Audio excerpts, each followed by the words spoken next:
Туғандар, ассаламу алейкум. Урматтуу биздин каналдын көрүүчүлөрү, мал чарба көрөрмандары, саламатсыздарбы? Ушул экранда турган уй сатууга чыгып атат, достор. Үчүнчүсүн туйса. Эси маалыматты берди. 8 айга жакын болобуз экен. Мынакей, көрүңүздөр. Бул уй Чүй облусу Кара-Балта шаарында турат. Доставкаларын уюштуруп берет, туғандар. Доставкаларын уюштуруп беребиз деп атат. Көрүңүздөр, ушундай уйлардан издеген болсоңуздар, болгону бир баш. Баасын 250 000 сом сурап жатат, туғандар. Көрүңүздөр.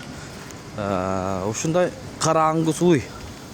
Ээси аңгус деп айтты, мынакей. Желиндери төртөө тең иштейт экен, достор.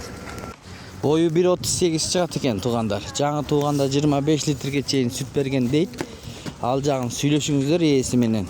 Экранда ээсинин номери турат, чалыңыздар. Мондай болгонна запаскаларында көрүңүздөр. 4 эмчегинен тең сүт чыгат экен, үрктөрүнөн, туғандар. Мына ушундай болгон уй сатылат, достор. Доставка уюштуруп берет экен. Мына караңыздар. Бул уйдун баасына келип токтолсок, баасын 250 000 сом сурап жатат.